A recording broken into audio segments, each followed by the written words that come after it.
I was on grind mode, bruh. And when I got back, and I promised God that I wouldn't do what got me in there again. So that changed me a lot, because when I talked to God, I take that serious. I never went against what I told him. And that changed me for the better. Yeah, I would say throughout my adulthood, like, can't even believe I was, like, moving like that.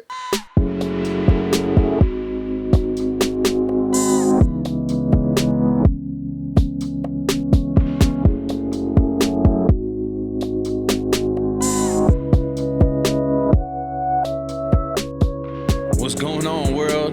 Dungee Podcast, episode 9. Today, I brought my boy KaeBee, man. What's KaeBee in the house, man. What's good, KaeBee? What's going bro? on, man? For all the viewers, man, appreciate the support. Y'all make sure to hit that subscribe. Y'all make sure to hit that like button so we can continue to bring y'all the dope content. But we need y'all support, man. But much love, though. I appreciate that. But anyways, man, back to it, man. We got my boy KaeBee in the house, man. KaeBee is from San Mateo, correct? My Yes, boy. sir. So shout out Matteo, man. First Matteo artist that I bring to the podcast. City nearby Redwood. It's all love. We trying to bring that unity, that 650 unity. And that's what it's all about, man. So for those who don't know, KaeBee, how was it growing up in Matteo, man, for you? Like, how was the upbringing or whatnot, you know what I mean? And growing up in the Matteo streets, you know? Shit, the streets, I ain't gonna lie. I feel like if you were from the 650, anywhere in the 650, I feel like, you know, those little towns that did have their little mini hoods and shit. Yeah. It was probably all a little bit the same. Okay. Yeah, you know, like I would say Redwood reminds me a lot of San Mateo. Yeah, I can see that. When I worked out here, I'm like, oh, y'all remind me of Matteo. I'm like, all right, I feel like, you know, but we got more Asians and Polynesians and shit. Y'all got like just hella Mexicans. Yep. You just And go then- down Middlefield Road, man, you know. Yup. You'll And see then- you'll see them all. Yeah, but growing up in the 2000s, no internet yet, or no internet on the smartphone at least. It was fun, you know. If something would happen, no one would know about it. You know what I mean? Like, Yeah. no cameras to record everything. You know, like, Yeah, man. yeah, what? Just don't talk about it. Just, you know, just why you bringing that shit up? But, Yeah, Matteo's cracking, man. I like Yeah, it was cool. And if you couldn't get away with something in San Mateo, that's what we take the train up to Frisco for. Okay. No, No, yeah, man. yeah. Hillsdale, I used to hit that Hillsdale all the time. You know that mall. It's gone through some renovations now, so it looks like it looks more bruh. crack-a-lacking now. It looks nice now. I think I performed at the Swinging Door, when the little bars there or whatnot. The Swinging Door. So, Swinging door. Oh, yeah, yup. the swinging door, so- by the train track. Yeah. but yeah, man, Matteo and Redwood City do have a lot of similarities. I would have to agree. Hell you yeah. know I what remember mean? out here when because we used to take the freeway to get to the movie theater before they built our movie theater Yeah. back in the early 2000s. Yep. And then y'all built a theater downtown, and your guys' downtown was weak. Our downtown was kind of weak too. Yep. And then everything, like 20 years later, this shit is hella better. Bro, It's Redwood City popping out here now. nightlife is crazy now, bro. In San Mateo, there was a lot of house parties out there growing up. Yeah. I remember. Yeah, like that Project X shit. It was a lot of mini Oh, Project yeah, X yeah. shit going on. But now, I've been to though- house parties out here too. Yeah, but now Yeah. Redwood though, like now you go downtown, you got Nighthawk, you got Blacksmith, you got the whole. It kind of remind me of like Palo Alto a little bit in a way, like how they set it up. You know what I mean? In a way, Yeah. where so you know it's cool, man. It's been a lot of transition, man. But yeah, man. KaeBee's a rapper, y'all. For those of you who don't know, so make sure to check out his music. But we definitely want to know the journey, brother. So we wanna ask you, man, like, what got you into music, man? What got you into rapping in the first place? Like, what inspired KaeBee to get on the mic? Shit, it started when I was young. I never really planned on being a rapper growing up, but I was always into music. And then I always liked the idea of it. I just didn't think it was, like, growing up in the 2000s, that shit didn't come off realistic back then. It wasn't nobody hopping on the internet. We didn't have the internet the way we do now. Like, Yeah. So, like, people weren't blowing up on the internet like that yet. Like, Soulja Boy sounds like a common thing now, but Nobody even realized he did that until later. Like, That's crazy, huh? We didn't really catch started on. the We were wave. just living life, you know? Yeah. And then I remember in our school, they made us like, some of us were in a music class, and then they made us pick an instrument. I meant to get a trombone, but I ended up with a trumpet. I picked the wrong one. But then I was pretty good at the trumpet, and I ended up liking it better. I did 6th and 7th grade, and then 8th grade, I was supposed to go to like jazz band, but I honestly got tired of carrying the trumpet to school. I didn't want, I'm not trying to carry the fucking trumpet. I'm trying to chase after the girls after school and shit, you know? Okay. I'm like, we can't be, this trumpet's holding me back. Yeah, I gave it up, bro. But then, and I kind of always thought that sound wasn't my style. But I didn't understand what nothing about music yet. But I was pretty inspired by Mozart. He would pretty much tell whoever the dude was writing all the notes, he would make the notes for the whole orchestra to play, and he would be like A sharp, C flat, D, whatever. Dude, I'm like the whole, and Just he would never. Music. Yep. He would be so on point. It got to the point where when they used a pencil, they didn't need the eraser. Oh shit! Because he never missed. He knew exactly what sound he wanted.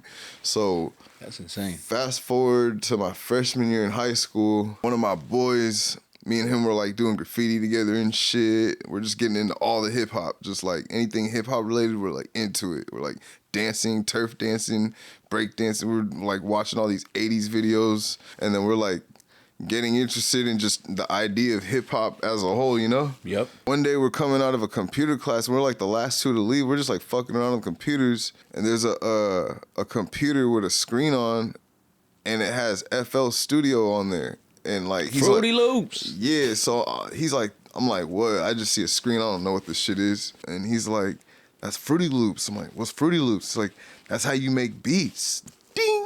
Like that's Mozart on a computer. Damn. I'm like, oh shit, that's like modern Mozart. So I'm like, you can make the whole orchestra yourself. So like, the teacher telling us you can be the one doing the conducting, I'm like, oh, so like, yeah, we went home that same night. I downloaded FL and started making beats. And my beats were all right. They were weak back then. So like, I remember I was like trying to get my boys to rap. Sometimes the beat wouldn't inspire no one to rap, That was me getting into beats freshman year, and then my boys they had this thing at my high school. I went to Aragon High School, and I went to this continuation school in San Bruno called Penn, and then they had this program at both schools during the times that I went there, but it was called the Teens Club or some program. It was just at lunch, and it was like these two dudes from the city came down and they were into hip hop, and they were pretty much promoting like the teen club at lunch. Like, come through if you want to be around hip hop type of vibes. So you had kids on the whiteboard. They were doing graffiti on there. I just remember Mark and Mike, they brought an MPC player. This is like 2008. And then they're like just going, doing all that shit. And I'm sitting here and for the first time in life, just like, that's how they do it. And then now that they made the beat, now they got a circle of people, dudes, and these are like students around my school, and they all start freestyling. And we're just like, oh shit, they're really coming up with that on the spot. And then we went home that same night, and me and my boy were just like, he crashed at my place, and the whole night he went on YouTube. And this is 2008. YouTube was invented in like 2006 or 7, I think. You couldn't go on there and type in Lil Durk type beat. You couldn't type in no DJ Mustard type beat. Back then, it was straight up hip hop instrumental, down south instrumental, dirty south instrumental, West Coast instrumental. They didn't have no type beat of a certain rapper's name yet. That shit came out a little later, and then once the type beat thing started becoming a thing, that just was it, But back then it just said straight up hip hop instrumental. You don't know where this style might be from. It sounds random, but fuck it. It's a beat. We're gonna use it. You're not gonna be picky because it's the only beat you're getting. Yeah, so we just freestyling over these random beats. Yeah, I wasn't trying to rap, and I was playing basketball back then and shit. I wasn't really like focused on. I wasn't trying to rap. Yeah. But I would make beats for fun. And every time I beat video games growing up, like GTA or NBA 2K, I would get bored and be like, beat the game a couple more times to the point where it gets so easy that I'm like, bruh, I'm gonna just go make another beat. You can never beat that game. Yeah. You can't, like, there's always something new to learn. You just can't beat it. Still, I wasn't focused on rapping yet, but I would fuck around and freestyle. But then I wasn't like trying to work on crafting my skill, you know? All right, I was hella into that hyphy sound because hyphy was way more of a thing during those times. Hyphy movement. And a lot of people, I'm not gonna lie, I don't know if you remember, but a lot of people were hell on that old school shit, like that Mobb Deep, KRS-One, Wu-Tang Clan, like. Oh yeah, man, that's a lot of people were on that, like. That's that hip hop. Yeah, like the Warren backpack. G. Like, you know what I mean? Yeah. Well, at least the East Coast. Hella type of people rap. were on that back then, though. Yep. Especially at that time. Yep. I never really gave a fuck about that shit. I can't lie. Like, I respected it, but as much as people would try to hold you to that, and I'm like, yo, honestly, that's just not where my ear is at. It wasn't that I didn't respect the music, but my ear was just somewhere else. I got you. Yeah. So, like, yeah, that's the beauty. That's why I feel you though, man. Because hip hop has evolved because of that, though. Because there's not really a. You can't really put it in a box, bro. Like, you always get the lyricists to be like, this ain't real hip hop, you know, but everything's hip hop, bro. Even Future is hip hop, you know what I mean? Even though he's not lyrical, it's still hip hop, you know what I mean? So I know what you mean. So you just didn't gravitate to that, you know, backpack freestyle Mobb Deep, because Mobb Deep, man, Shook Ones. Like, trust, when I hear it, I'm still listening. You know, I'm fucking with music. Yeah, because like, for me personally, Mobb Deep was. I didn't get into Mobb Deep. I fucked with them because that instrumental that they had for Shook Ones and Quiet Storm, those are the ones I'd practice freestyling as a kid, because that beat, it just, I don't know. Those guys that Eazy-E signed? Bone Thugs and Harmony. I like them. They changed the game, bro. Like, people always want to credit, like, Drake or Ja Rule for the singing and rapping. I'm like, nah, bro. Bone Thugs did it, and they did it to money, man. Gotta get that money, bro. Like that melodic, the first melodic, hard rapping double group, time raps, insane, bro. So I feel you, man. Bone Thugs, they went crazy, man. So, but I kind of always had more of a natural ear for that bounce, right? Yeah, for that bounce music. I've always had that. Like, I don't know why. I don't even mean to, but I just have. Yeah. But I like shit around the whole country, just from everywhere. Like, right now, lately, I've been listening to a lot of that Chicago shit. Okay. I missed that whole drill scene. I wasn't paying attention.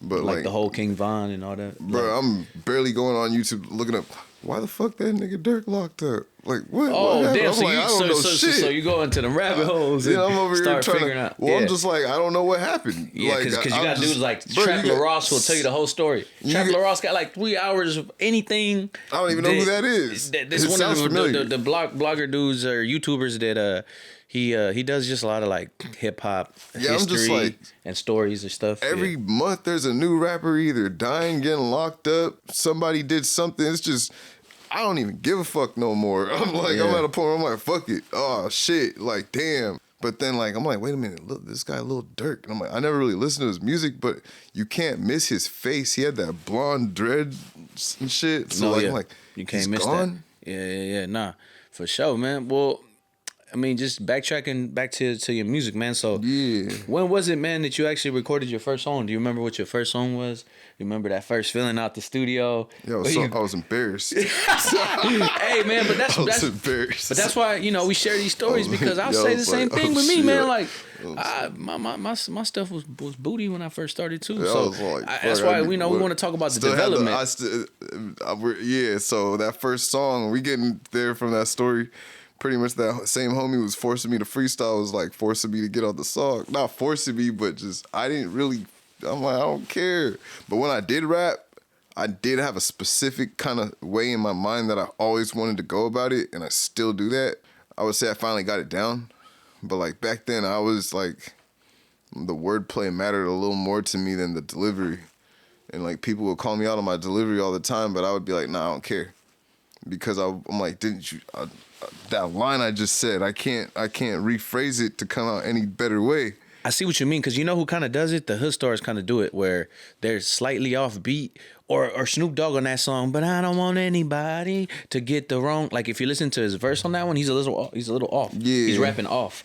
And I kind of feel you, man, because I struggled with that at first too. My delivery wasn't too great, and it was because I would put so many syllables in one And I'm like, but I don't know how else to say it, because if I leave this word out, then it's not gonna make sense. You see what I'm saying? So you kind of need to. So it's like it's an art sometimes to try to squeeze in as many syllables to get your point across. But then there's times you kind of can't, bro. So it's like, you know what? I'll be slightly off just to get my point across. You know what I'm saying? Ain't nothing wrong with it. And a good engineer will always make sure that.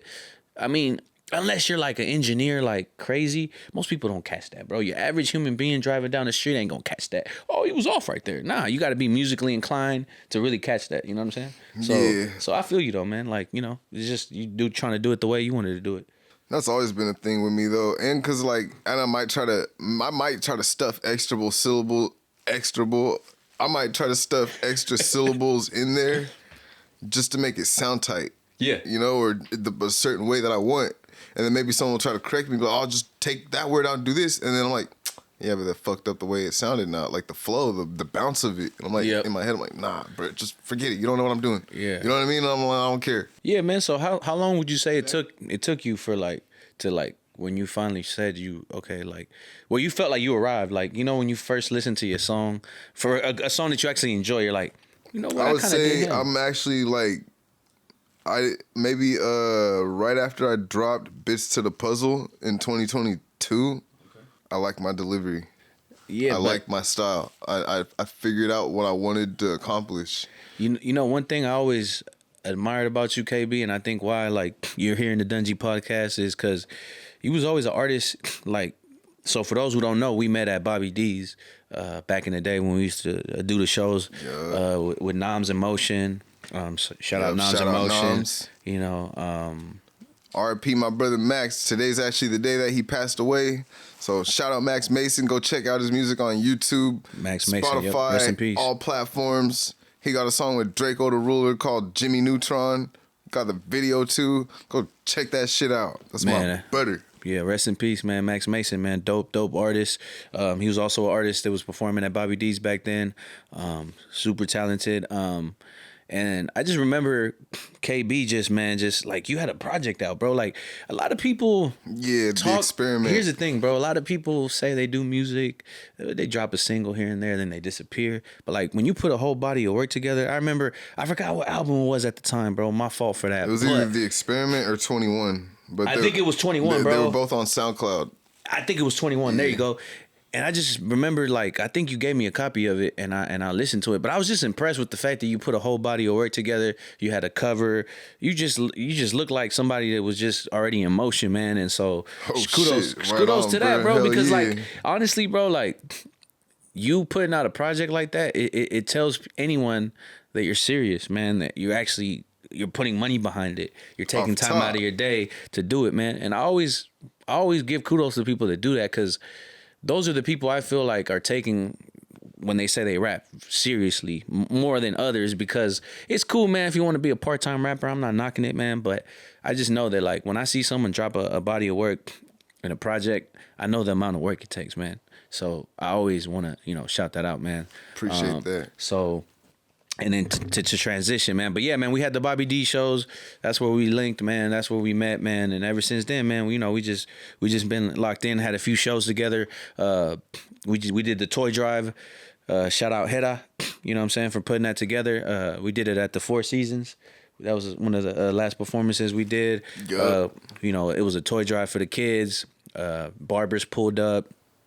Y'all can check out the vlog on YouTube. Yeah, oh yeah, my boy KaeBee did the vlog on the YouTube, so check it out. And we working on that collaboration, man, because the timing just probably hasn't worked or whatnot, man. But it's something that we plan on doing. Yeah, we're gonna get one in. But yeah, that toy drive was dope, man. I was glad to be a part of it. My boy DZ the Guzzler, shout out to him.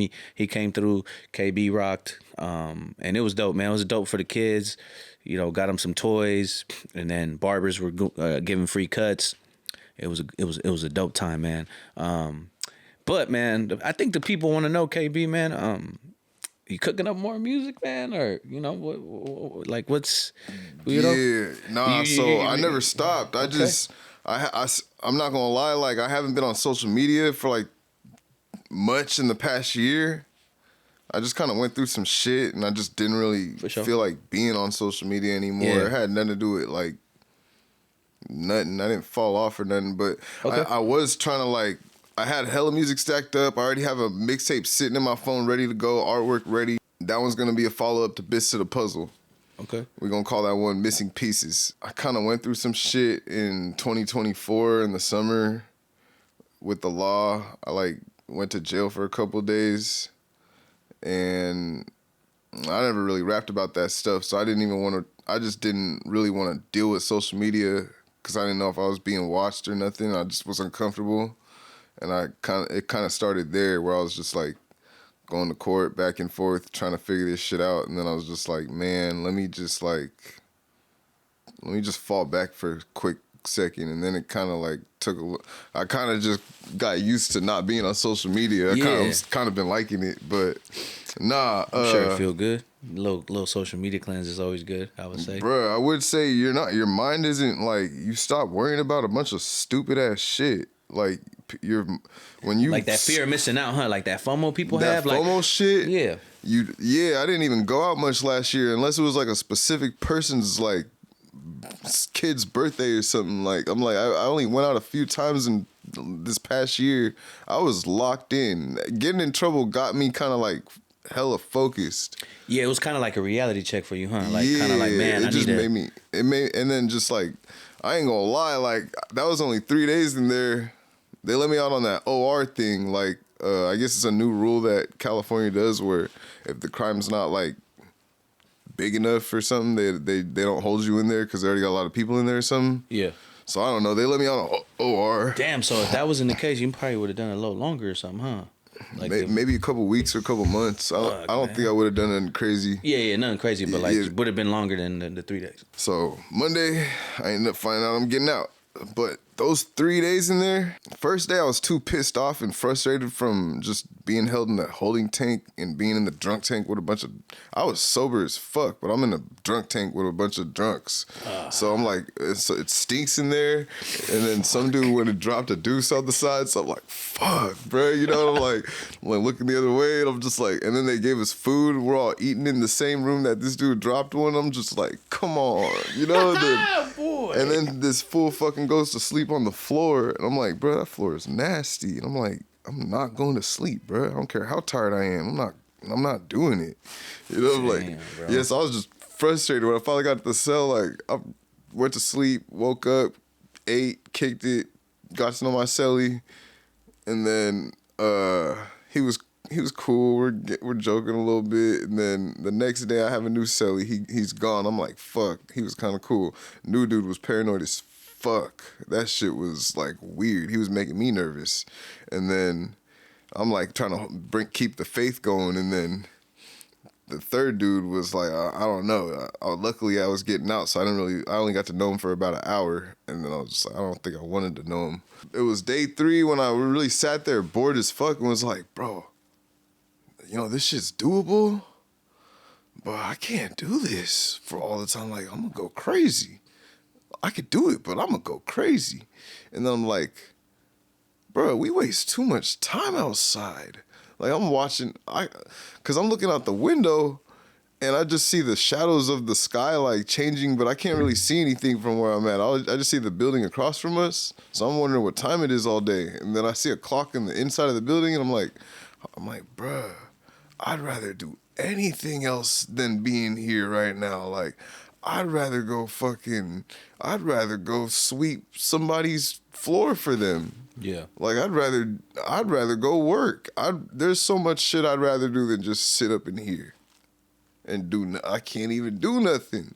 I'm like, I don't mind working out, but if I work out too hard, I'm gonna get hungry. And they ain't feeding us well in here. And I'm like, bro, we're taking hella shit for granted outside. People are pissed off. People are mad they gotta be at work at 9 a.m. Nigga, we were up at 6 or else you don't eat. You know? And like, you gotta go to sleep at 10. I mean, you don't have to, but you gotta lay down. There was a dude up in there.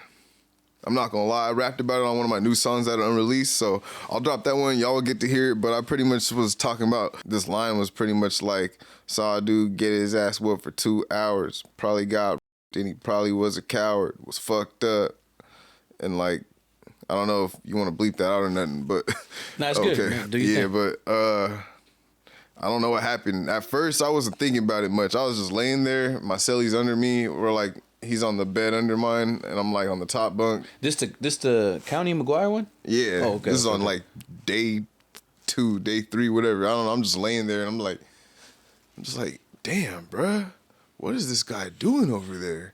And I just hear him screaming, and I'm like, bro, they're not gonna let you out. I'm thinking he's bored in his cell, you know?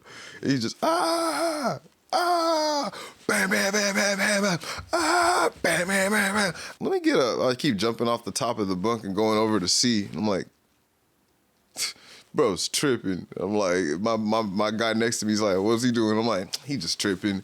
And we go back, and then I go lay down. 10 minutes later, bam, bam, bam, still? I'm like, kind of like lean on the bed. I'm like, that fool. And I'm like, damn, the COs don't even care. And I'm like, bro, they're not going to let you out. 30 minutes later, bam, bam, bam. I'm like, bro, is he still doing that? I go back, whatever. I take a nap. 30 minutes later, I wake up, bam, bam, bam, bam, bam, bam, bam, bam, bam, bam, bam, bam, bam, bam, bam. Again, damn, why is he still? Okay, finally, I'm just gonna fast forward to about an hour and 45 minutes later, I finally see the COs all leave. Now there's no COs on the floor, so I'm like, what the hell? Where did they go? 5 minutes later, you see like 5 COs come back in, because usually there's only 2. I just see them go over to his door, open it up, and then you just see dude just drop. And then he just drops them and they're like, get up. And then they bring him over to another cell. And while they bring him over to the other cell, you just see this other inmate come out of there and like look over. And then he just closes the door. I'm like, damn. I didn't even know someone else was in there. I'm like, oh shit, bro. When he was banging on the door, he was probably getting his ass whooped. You don't know what was going on in there. Oh shit. So there was another dude in there, and he was screaming the whole time because he was probably, something was going down. You just don't know exactly what, huh? I don't know. I had a friend tell me he might have, and I'm like, shit. I just remember when I saw that, because I'm like, oh, bro, okay, jail's easy, bro, whatever. When I saw that, I was like, what the fuck? I was like, oh, shit. Damn, I didn't really, I'm like, nah, there's other things you got to think about up in here. Yeah. You know? For sure. It's like, you don't really think about that shit when you're out living a regular life out here. You know, like, people out here wouldn't be able to really comprehend it unless they've kind of been around it. Yeah, man, that's crazy, bro. Yeah. I came out hungry and just I remember for the first damn near the rest of 2024, all I wanted to do was work. My whole ideas for having fun in the summer were out the window. I didn't care about none of that. You got some time to do some reflecting, it seems like, right? And then you just had enough time, bro. Like, yeah, okay. So everybody else has too much time. I had just the perfect amount of time. Like, just a quick realization, like, this shit's real. I did not do no time. Like, I can't take no credit for that at all. I don't even, like, hell nah. Niggas are doing real time in there. Like, damn, that's crazy. So it makes you think, like, damn, all the people that have more time, how do they do it, right? Because I'm like, all right, I'm sitting here like, I'm stuck with my thoughts already, and this shit's getting annoying. Like, I already had enough time to reflect on what I did wrong. I'm like, your last memory outside is the thing that brought you in here. I'm tired of staring out the window or at the ceiling. Yeah. I'm like, damn, every time I look at the clock, it's only been like 5 minutes. I'm like, how is a whole day gonna go by? That shit's boring, right? So I'm like, that's crazy. I know I know it's doable, but I'm like, bruh. But why? Like, why would you want to go through it? Yeah, so it's like we take our free time out here for granted, and that made me just want to be like, nah, I'm just trying to work. I was on grind mode, bruh. And when I got back, and I promised God that I wouldn't do what got me in there again. So that changed me a lot, because when I talked to God, I take that serious. I never went against what I told him. And that changed me for the better. Yeah, I would say throughout my adulthood, like, can't even believe I was, like, moving like that. Last year I was just locked in, and I just realized, like, damn, I want to drop all this unreleased music, but the way that all this media, TikTok, how fast everything is today, I'm like, you gotta either be really creative, and then sometimes it involves you having to have a budget for that advertisement shit man, for 100%. show. You start to notice like, damn, there goes another good song that I worked hella hard on that's on. Oh, it only got like 300 views. Yeah. That's the name of the game now is ads. I'm not even gonna lie, that 1,000 views ain't even gonna make you happy. Like, you can be like, all right, cool, I got 1,000, but like, how do I get to 10? I seen La Russell spent like $30K, probably even more on just one track. He talks about it, how much he invests just in one track. You got to. You know what I mean? And obviously, you know, he's got more resources. You know, he's more on the come up. But yeah, man, like I always tell artists, man, like if you want to take your craft seriously, yeah, like you gotta invest in yourself, man. I don't understand why people expect shit for free, cause like that's another thing. Like how you said you see me when I was younger with the CDs and shit. Yeah, I was learning from my favorite artists. Like I'm learning from Nipsey, Master P, E40. I remember passing out flyers in an event and seeing my flyers on the floor. That shit, people stepping on them and shit. I'm like, man, bro, like I spent all this money and some people just don't even care, man. But hey, he was out there, he was getting it. I was giving myself a shot, you know, and hey, I failed, you know, we all, but that's part of life, man. And that's what that kind of grind taught me. It taught me that, you know, rejection is going to happen. Not everyone's going to, unless it's popular or cool to like you, man, people ain't gonna like you, man. People are not gonna share you. It's crazy. That's one thing that's a sad reality. That ain't even just rapping too, though. But yeah, it definitely happens to rap. It's a lot of things, man. If you ain't ready to lose like, I mean, that shit just sucks. Nah, I Real feel talk, you, man. That shit sucks. For real. But I definitely learned it from rapping. I've learned it from cutting hair. I've learned it from basketball. If you're gonna elevate at something you do, you're gonna lose a friend every time you elevate. For sure. And it's gonna be a friend you didn't want to lose too, or it's gonna be. And the only reason you even lost that friend is because that friend couldn't accept that you got further at that thing. Yeah, man. And it's like, what? What did this happen? Sometimes they low key praying for your downfall, so there won't be a way. So they'll be like, see, he tried it, it didn't happen. And it's weird because it's like you had no ill intentions towards that friend. Never. You didn't think that friend had that towards you either. You never crossed that friend or did nothing to them. But just the simple fact of seeing, like, shit, basketball, bro. When I was getting into community college, I was just trying to walk on. But I remember certain people not wanting to hang out with me no more.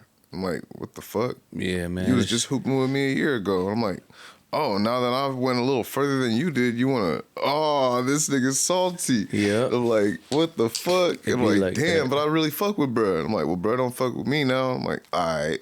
Yeah, man. That's kind of soft too, but that shit happens. Hey, if you had one person to thank on this music journey, man, who would you say the person is? God.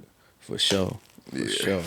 Tell me a little more, man. Describe a little more about that relationship in a sense of like, just, you know, keeping you grounded and keeping you moving and keeping you motivated, because I'm sure there's times you might want to say, fuck this shit, man, I'm good. Because I've had moments where I've been like, you know what, man, this ain't gonna work. I just don't feel supported. I feel like I've tried everything. I feel like I've invested so much and it's led me to nothing. I've had those and, you feelings. know, I feel like, you know what the secret is? And it's real simple, but it's not simple. It's just don't give up. Like, if you give up, you'll never be able to see your full potential. But if you keep going, I've been 14 now. How many? I've been like 20 plus years in this game now. Man, I've probably finally started getting some blessings that I felt I should have got a long time ago. But hey, that's me undermining what my faith was, where I was supposed to be, right? So you got to trust the process sometimes. But it's hard to see it at the moment, because you're so anxious about the future and about your career and where your career is going to go. And I've been there where you just feel stagnant. You feel like there's no more progression. Like you want to drop a song every week, but in your mind you feel annoying. Oh man, like, and it's crazy, right? Because you'll disappear from social media and you'll drop and you'll get hella likes, but then you start dropping consistently, your likes minimize. It's like you gotta almost make people want to miss you a little bit, you know what I'm saying? For them to actually like fuck with you. And that's fucking sad, because I remember like when I actually started getting really consistent, I did notice that like it almost felt like, man, am I annoying y'all or something? It's like, and it's that, bro. It's the fact that I'm not popular enough or cool enough for people to approve of me, and two, they just probably don't even want me to shine, and so I just became annoying, it felt. But I just never stopped, man. I never stopped, and I never listened to the narrative, and I think that's the reason why like bigger blessings came later. So what I will say to someone out there watching, man, is like, if you feel in disbelief right now with music, if you feel like you're stagnant, you feel like you're not moving, trust me, that's a good feeling.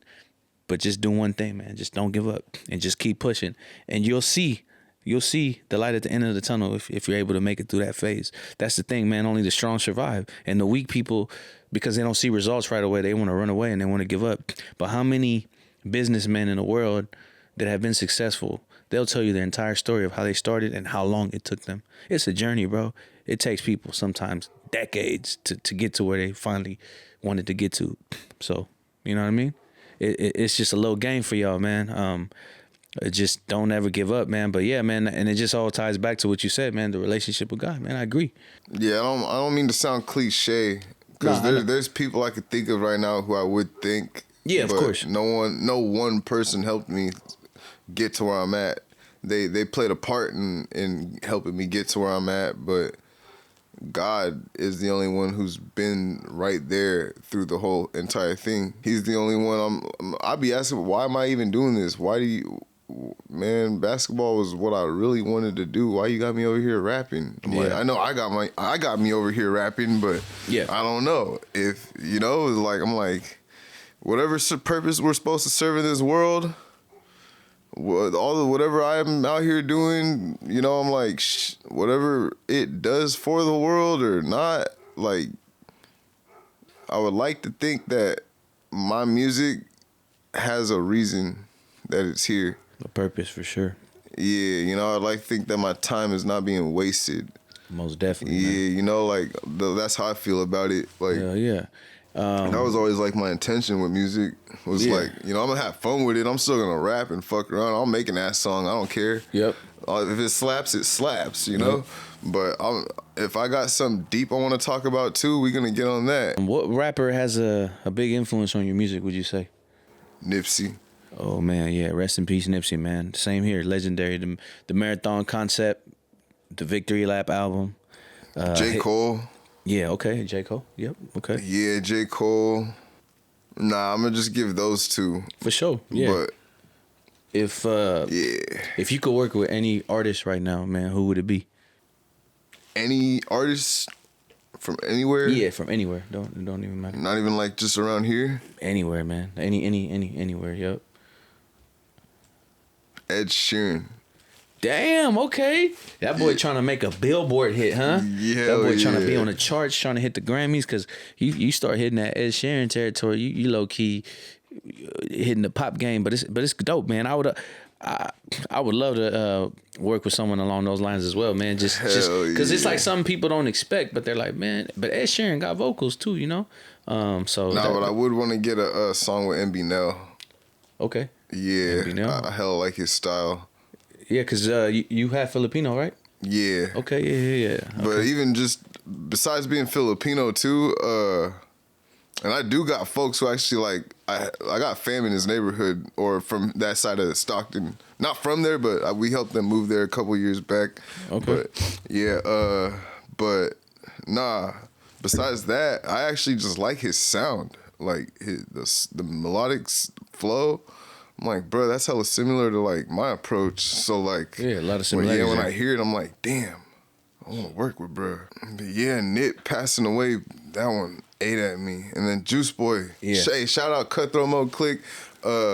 Juice Boy, he used to show me some respect. Every time I ran into him, it was the same energy every time, and it was like, I'm not gonna lie, like I know he's from where I'm from. Juice Boy showed me legit respect when he ran into me, and he just ran into me at the shows and was like, I ran into him at Tiki Pete's when my nigga Noms was performing, and then shout out Noms Motion. Yeah, and then shout out Cutthroat as well. I'm just walking outside the door, and then I just see Juice Boy when I look up, and he's like, "What's up, KaeBee? Let's work." I'm like, what's up? I'm ready. And he's all like, let's work. And I'm like, I'm ready. What's up? What we got to do? I'm like, let's lock it in. A couple months later, I run into him again. I'm getting my shirts worked on over at Crucial Printing. He's over getting his shirts worked on. We park right next to each other. So I'm like, when I park the car and then I get out, the people getting out of their car and going in their trunk, it's Juice and Music. And then they're next to me. I'm like, what the? I just remember going like, wow, I would run into y'all here. You know, I was like, I respected it. And then, and then once again, what's up, KaeBee? Let's work. I'm like, damn, let's lock it in. Like, we got a session. Can you get in on Wednesday? And I'm all like, I got a session booked on Wednesday. And I was working on bits of the puzzle at the time, so I wasn't really trying to move my sessions around. Yeah. I was like hella trying to get that shit done, you know? I was like locked in. And then, so I ended up just coming through that same night on a Monday just to sit there and smoke and peep game and just watch him work. And he had, bruh, they had Young LB in there. I didn't even realize that was him at first. At first I was watching like, bruh, who is this dude with the glasses? He thinks he's sick. I'm like, there's like 11 of us in there. There's hell of us in there. There's niggas on that side of the room smoking, joking. They're probably shooting dice. I don't know what they're doing. You had niggas over here. Young LB sitting by himself. He ain't talking to nobody. Juice sat in this chair. He wasn't talking to nobody. The producer made the whole beat. He's up there. Me and Noms are all the way over here. I'm writing a verse just in case for any reason. If they do call me in there, I'm ready to go. But they didn't call me in at all. But I'm just watching and just patient, just ready. And then observing. Juice never opened his eyes once until he went in the booth. All he did was this. Oh, damn. So he would go off the top, huh? I guess. I don't know if he wrote. He probably writing in his mind. But yeah, a lot of Lil Wayne does that. I thought he was just sitting behind the producer and I was like, damn. That's a real art, bro. I've recorded one song like that, only one song. And I'm going to tell you like this, like, anyone can do it, but is it gonna sound good? I didn't know what he was doing. I was just like, I'm not gonna go bug that nigga. I know he's from where I'm from, but I'm like, bro, he's like the biggest thing that ever happened in San Mateo. Bro. Besides Tom Brady. Tom Brady, like, bro, he's from like, he went to Sarah High School. He ain't from Mateo, bro. He's from San Mateo, okay? No, you ain't lying. You ain't lying. Yeah, okay, so I'm like, keep it a buck, man. It's not like Brady cultured like that. Brady don't even like. Yeah, Brady's Brady, he don't even shout it out like that. Brady's a poster child. He's a I don't even think San Mateo didn't give a shit about Brady until he won a ring anyways. Yeah, and to be honest, he don't really care about San Mateo either. I never even hear him ever shout out Mateo, bro. Here, let me tell you something. Like, you see Devontae Adams, when they told him, you from Palo Alto? He's like, nah, we from East Palo Alto. That's somebody that's proud of where they're from. And I'll say the same thing. Bro, I played Devontae Adams in football. Yeah. We graduated the same year. Aragon played Pally in a scrimmage at Woodside, and we played Woodside too. And that whole time, Devontae Adams was actually, we didn't know him as Devontae Adams yet. We just knew him as that one nigga who keeps going, EPA route. Every time he got 10 yards or a touchdown, he would go, EPA route. He made sure everybody know, EPA route. He'd get up, spin the ball, EPA route. Like, everybody, up, you know, all our people were yelling short because, you know, back over at them, they yelling EPA route. And then I'm like, damn, these EPA niggas really say wrong. Yep. Yeah, that's really what they say. That's crazy. I'm like, damn, like we heard about that shit, but nah, them niggas say that shit. Nah, yeah, so, you know, I'm just trying to show y'all the difference of someone that's proud of where they're from. Yeah, he proud. Brady's like, I'm a Bay Area guy, he'll say, or something like that. Yeah, because, like, that's how you know he didn't grow up where I grew up, though. That's what I'm saying. Like you said, you hit it right on the money. He's from San Mateo, not from Mateo. Yeah, I'm like, come on, like, if you grew up on the other side of El Camino, it's already nicer over there. Yeah. Just to begin with. And I'm not talking about 2026. I'm talking about the 2000s, 90s. Like, I'm talking about before the gentrification, before they took down the horse track and Kmart. Like, before all these kids got to see all these big-ass condos and new apartment, new Hillsdale Mall and all that. Nah, we ain't talking about that. I'm talking about a different time. Thanks for sharing that story, man. Because you know, Cutthroat is like you said, they're a legendary group out of Medio, man. I mean, they're still going, they're still doing their thing, and it's dope that you know you got a chance to you know be acknowledged. And man, it would have been dope, you know, if y'all would have had a cut or something, you know, a track together. You know, I'm sure it was gonna happen at some point. I have a DM in my phone. I mean, I don't even really care to show proof. You don't got to do it. Yeah, but I'm like,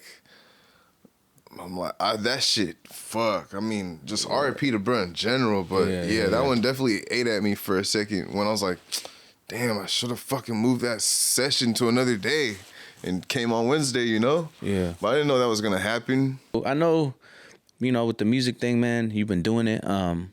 I'm just trying to see, you know what I'm saying, like, what's next in terms of, like, KaeBee, like, coming up? Like, what could we expect maybe in the next month or two? Like, maybe a song, a single? All right, 2026, I promise y'all I will not leave y'all with nothing this year. Like, we gonna get some content out, but give me a second, though, because I'm trying to figure out if I'm gonna change my name from KaeBee on paper to KaeBizzle.